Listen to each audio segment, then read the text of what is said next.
Yung Flock dito, Flock 87 Pro RMS multimeter. Tiningnan ko to sa online. Nasa ano pa eh. Nasa 36 to 38k pa lang.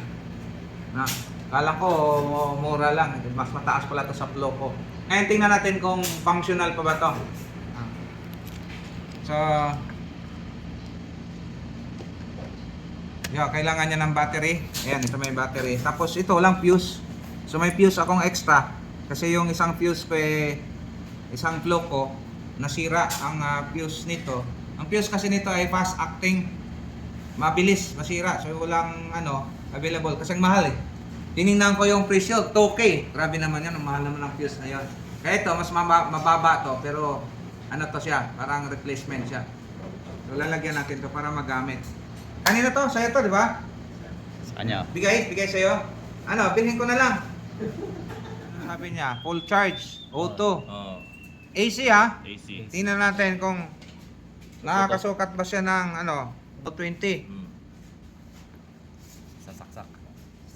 Ilan? Yun, 232. Ito 32. Okay pa. Okay. Ayos pa. Goods pa yan. Goods pa. Tingnan natin yung current. Nagsabi siya na ang nakaset sa'yo, current. Set natin. Nagreklamo siya. Ha? Ano yan? Bibiling ko. Hindi sa akin yan. Sa'yo na yan, sa'yo. Hindi sa akin yan eh. Sa'yo na yan, hindi sa akin yan eh. Disturbo ka, nag-vlog ako dito eh. Sumingit pa eh. Testing natin kung may buhay yung current. Testing natin to kung gagana ba yung current niya. Milliamp? Ano yan? Select natin. Ano ba yung AC, DC, ampere. ano ba yung gusto So testing natin kung May dala kang soldering iron. Meron po. ilan? 0.16? Ayan, gumagana naman eh. 0.16. Ito yung sa kanya, wala, 0.2.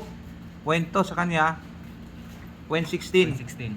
Lipat natin sa din sa kabila. Ito yung Ito ha, Suran mo na lang. naka tayo, milli. Select. AC, pares lang naman yata sila. Eh, ganun din pala yung ano nga.